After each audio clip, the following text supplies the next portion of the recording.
All right, here we are, the Woodlands Youth Podcast. So we don't have a name. Does anyone have any ideas for names? Nope. I'm the worst at naming things ever. I don't, but I was telling Gabby that we should have students just text in and then we can just pick through all of it. Or if they give ideas. That scares me. Yeah, that scares me too, but I love it. We can filter it, you know? No, I think we should. Yeah, so text us. We're not promising. Oh yeah, I forgot that we're videoing. We're not promising that we'll use your name. No, not at all. Because I've met you all, but okay. So we're going to start. We don't know what this is yet, but we're going to start with, actually, before we get to that.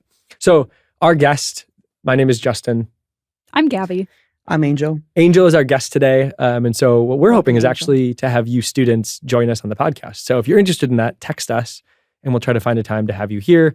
We're filming this Monday at like 4:30, but we're hoping to do it around 3:30 or 4. So if that time works for you, that's even better.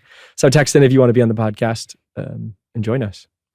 So we're going to start with a question that I found. Maybe next week you can find it. But this question is, what is your favorite childhood memory? So this is to get to know each other and so you can get to know us a little more. I think you should go first since you asked it. Oh, I'm not ready to go first. I didn't think about what I would say. Oh boy. Okay. Well, then I can go. My favorite childhood memory is when my family got our puppy. Her name was Daisy, and I got to pick her name. So I liked flowers, and I thought daisies were pretty, so I named her Daisy. What kind of dog? She was a little yellow lab, and she was so cute. And she was the only girl in the litter. And I did not want a boy puppy. Was she a dwarf yellow lab? A dwarf. You said a little yellow lab, so well, I thought it was like little, a kind of yellow puppy. lab. She Oh, was okay. a puppy. All puppies are little, but yeah. Okay, so that's a good memory. Yeah. Do you have a favorite memory? I do. One of my favorites is going to see How to Train Your Dragon. But our elementary school did a drive-in movie where you had to come and make a little like car out of cardboard or whatever, and it's your car, and they played it in the gymnasium. That's so cute. And we went there with all my friends. And that is amazing. Did a drive-in movie theater. It's like one of my favorite memories to go to and look back on, because it is a great movie. It's like one of my favorites. Such a good movie, an amazing soundtrack. Oh yes, that is. Yancy does some of the songs on that from Sigur Rós. I don't know if I feel like I just assume you know certain things because I just assume Elijah would know those things, which is terrible. I don't know if you know who Sigur Rós is. No, it's an Icelandic band. That's like. Are they like composed the music? They're like. That's really embarrassing. I don't know if they did that music because I don't actually know what you just. Okay, well, did, I was in band in junior high, and we did like a How to Train Your Dragon like mashup as a band. Really? And I played saxophone, and the saxophone's got like the really cool like leading melody for that song. So I actually have that ingrained in my brain. I don't know if that was from them. I know Yancy did Sticks and Stones, I think it's called. Never heard of it. Maybe Stevie can throw on. Yeah, Stevie, put the music in here. I don't know if we're allowed to legally. Probably not if we're on YouTube. So maybe only the podcast. Sad. Anyway, wow. Dave's right. Introductions do take a really long time. My favorite memory. I have a lot of, one of my favorite childhood memories is building box forts in my friend Wyatt's basement. And we would build these like mazes. And then he had a big black lab named Rocky. And his mom would let Rocky down in the basement to like trash the fort and attack us. I love that. So it was. That's fun. Yeah. Shout out Wyatt's mom. Yep. And Rocky. Who actually goes to Woodlands. Trisha. Oh, wow. Trisha. Look at that. I doubt Trisha will ever listen to this, but shout out to Trisha if I see you again. Amazing. All right. I don't have. We're learning. We're new at this. So next up. But what we're going to silence. do. So like weeks and weeks ago, almost months ago now, we had a Q&A night, and we took lots of additional questions from you all that we did not get a chance to answer. So this, in part, is here so we can continue to tackle some of those questions that we haven't had a chance to get to yet. So Justin, you brought one question for us. Yes. So what is that? This question is, what is your opinion on freedom? Which was a great question. Do you two want to jump in first, or should I just go? I mean, I picked the question, so it usually means I want to talk about it. First. Yeah. Okay. My opinion on freedom. Okay, so as I think about freedom, first my mind goes to a Tim Keller analogy that I think I've shared before, where he says, imagine a boy who sees a fish in a pond and he goes, oh, what a shame that fish is so bound by the pond. And he goes up and he takes the fish out and he throws it onto the dry land and says, be free. And then the fish dies. And so he argues that freedom is not a lack of boundaries or constraints, but it's actually where we best thrive. That's true freedom. Because if you have nothing, no rules, then you would die like the fish. So whenever I think of like somebody wanting to be completely free, I think of a fish like flopping and suffocating, which is pretty gruesome. So I even think of the Israelites, like when they're released from or saved from slavery, God immediately gives them rules and boundaries and a way to be. It's continued through the New Testament. Like Jesus doesn't come and go, do whatever you want. Like Paul actually says that's a really bad understanding of grace, is because we have grace, we can do anything, isn't a good reading of the Bible So, and then that leads to you, responses, thoughts. No, maybe we just both agree. Or I agree. I don't like the word free will and freedom. Don't get me started on free will. That's a whole different. Or just in freedom in a sense, I think in America we have an interesting relationship with freedom. Like the idea of freedom is really important to us, and that's good in a lot of ways. But sometimes it can also overshadow what a healthy freedom is meant to be, especially as believers. We don't have freedom from our sin. You said, just to live however we want. We have freedom so that we can actually sacrificially give to others, which some people would look at and say that that's not freedom. But that's not what Jesus says. So like freedom isn't just do whatever you want. Because the reason I was laughing is I was thinking of I'll Be Single Soon by Selena Gomez. Wow, you're up and up with the top 40s. Not that much, but I'm surprised you knew that. To me, it was like such an interesting song because here she is and what she's so excited about. She's in a relationship. If you don't know the song, don't go listen to it because it's pretty terrible. Maybe you love the song. But she's like so excited to be single. So like she's in a relationship, which is you committing to another person. And while she's in it, she's like, I just can't wait to be out of this relationship and not have any bounds. And so it's like this celebration of getting to do whatever you want. It's like, oh, she can't wait to be able to go out, she says like stay out as late as she wants. Like she's listing all these things that she wasn't able to do because she was voluntarily in a relationship. And it like highlights that she sees a relationship with a person, dating or otherwise, as a limit to her freedom rather than as an avenue to freedom. And that was just interesting to me. Like if you view people as a limit to your freedom, it's a pretty like dangerous and poor way to view other people. But also lonely. But I do that too. I think it's lonely because if you say, oh, I'm free from this, and you're just by yourself, and it comes down to like, it sounds fun. Then you get to the point where like, okay, what do I do now? And it gets like, you get to sit in that internal thought.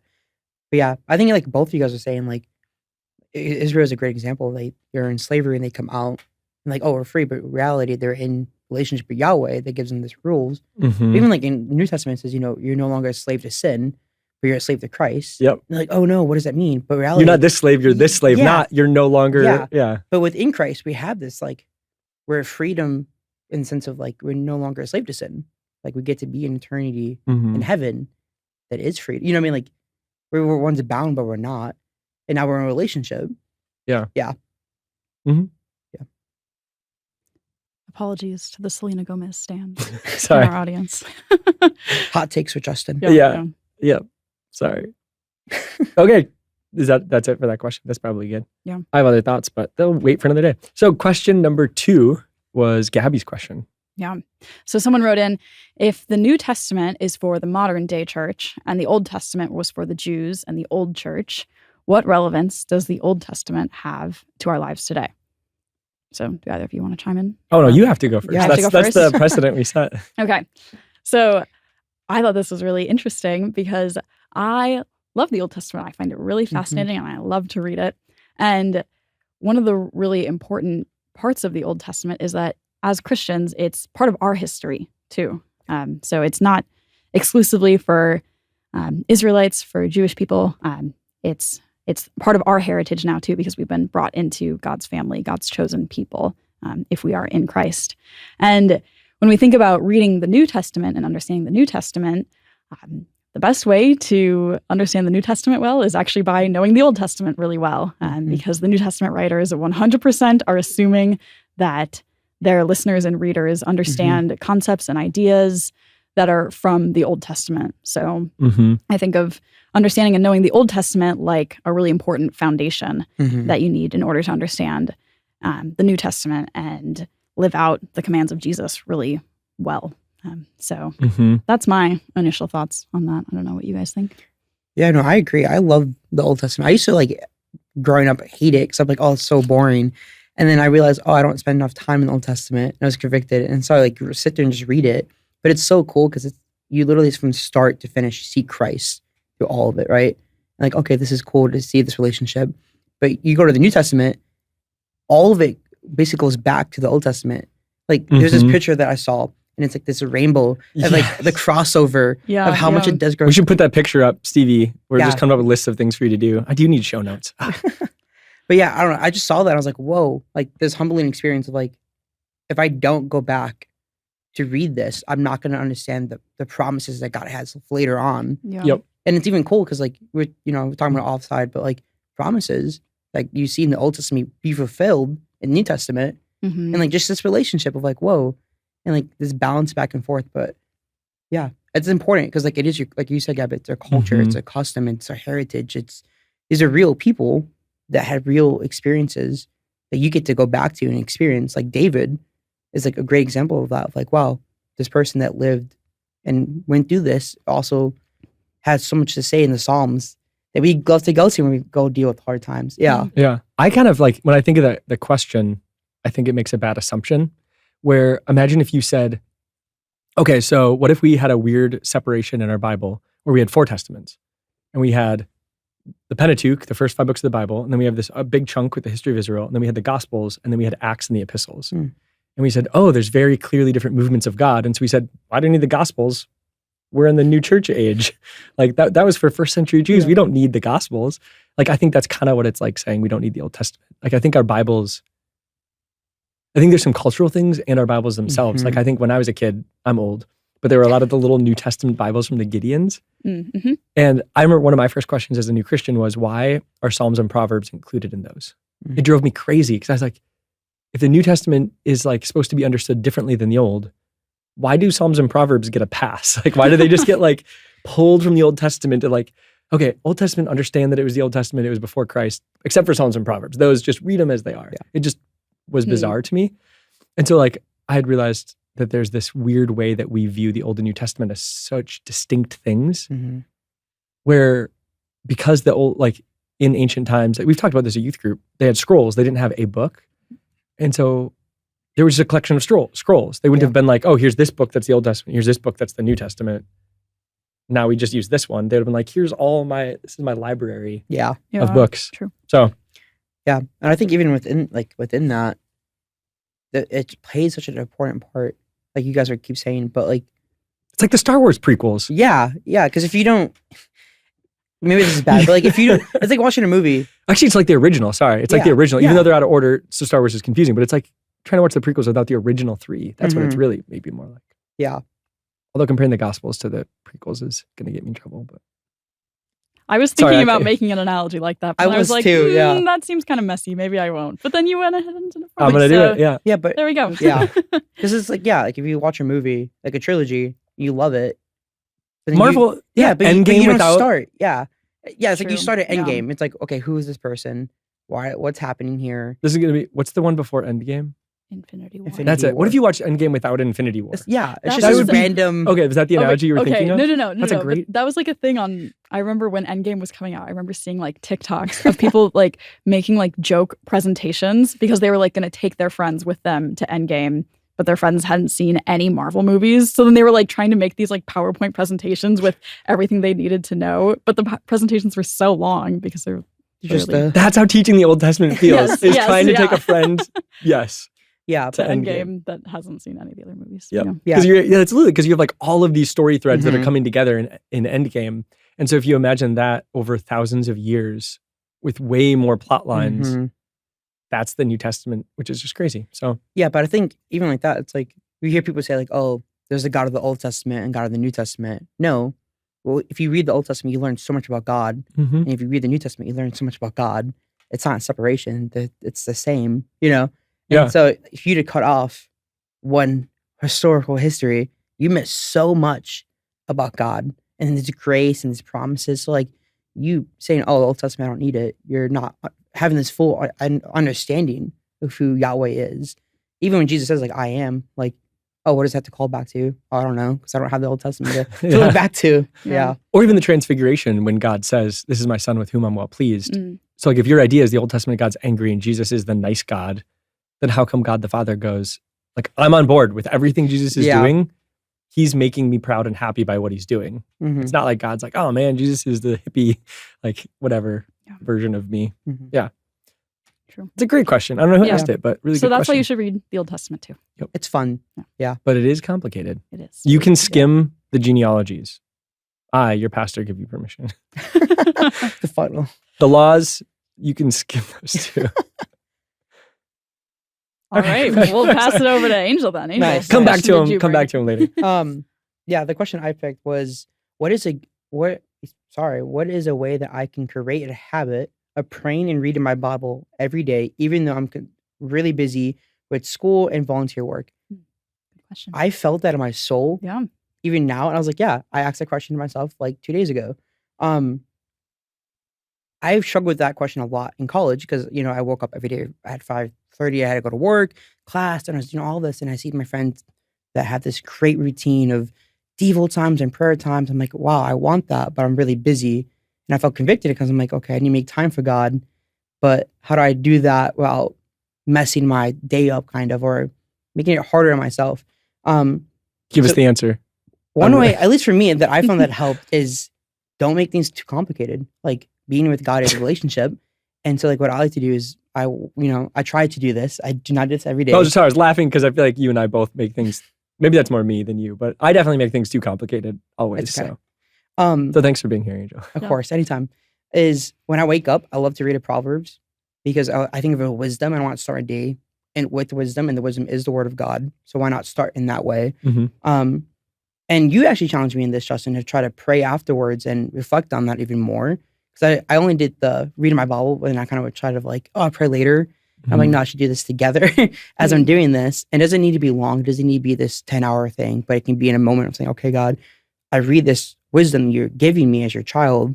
Cool, help me practice this in my daily life. But also, I don't just stop there. Throughout the day, I want to think about it and like think about God. So like, listen to music that does reflect God. That does help. But just consistently thinking about what you're writing, like what you're reading and your relationship with God throughout the day, I think is a part of being in devotional with God. It shouldn't stop. It should be consistent. When you walk, you should think about, okay, how am I living my life for Christ? Or, even if you see trees, like, oh, I wonder if God created a tree. That's so cool. Trees are really cool. Yeah. And then at the end of my day, I like to read a Psalms and just kind of end that. And maybe in a prayer of lament or just reflection a lot of saying, okay, cool. Had a long day. I'm tired. I'm going through seasonal things. I'm going through issues. But God, I'm here with you. And thank you for letting me be here. And just, so I like to I try to keep it simple. Maybe some people don't like that, but it helps me at least. Especially for the habit. That's great. Yeah. Because habits are hard to create and they're really easy to derail. Yeah, I forgot how long it is. How long does it take to break a habit versus create a habit? I don't know. I think it's 21 days to create a habit. Break a habit, it seems like 30 seconds. I don't know, one day. I think that's even what, like, I feel for students a lot of times because, like, students, your whole life gets disrupted every 4 months. Yep. Where you have one semester, the second semester, and then summer. And so any habit you create gets derailed.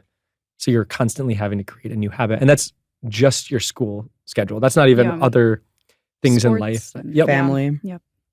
Yep. So it's hard. You're working uphill.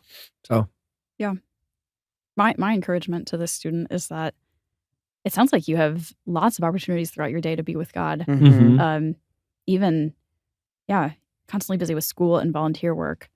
The fact that you're volunteering, that's great. Like, what an amazing invitation to be with God in that moment of you're giving up your time, right? That comes back to that idea of freedom that we're talking about, right? Like, you're being sacrificial. So who are you volunteering with? Who are you volunteering? Who are you serving?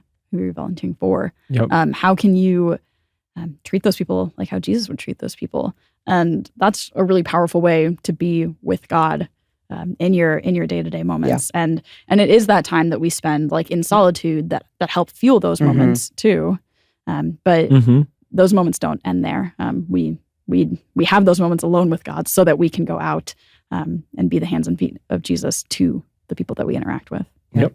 And I think also too, like, don't compare one person's like devotion life or habits versus yourself. Everyone's on their own journey.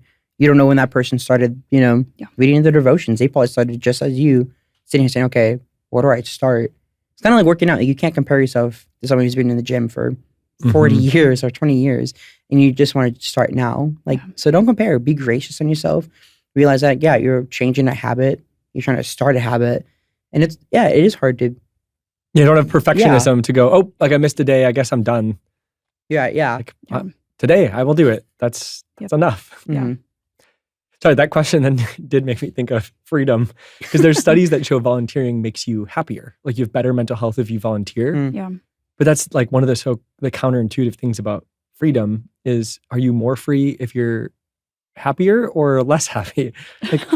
Like is mental health give you more or less freedom? Like I would say having better mental health is more freedom to not be depressed and dragged down. Like I don't think anybody with bad mental health can go, I feel free right now.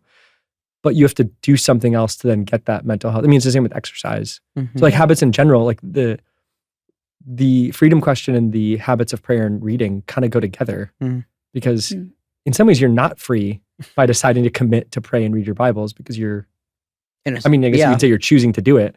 But it leads to freedom because you end up healthier, better. Yeah. So it's all fun, interconnected stuff. Yeah. Okay. I think we have one more question.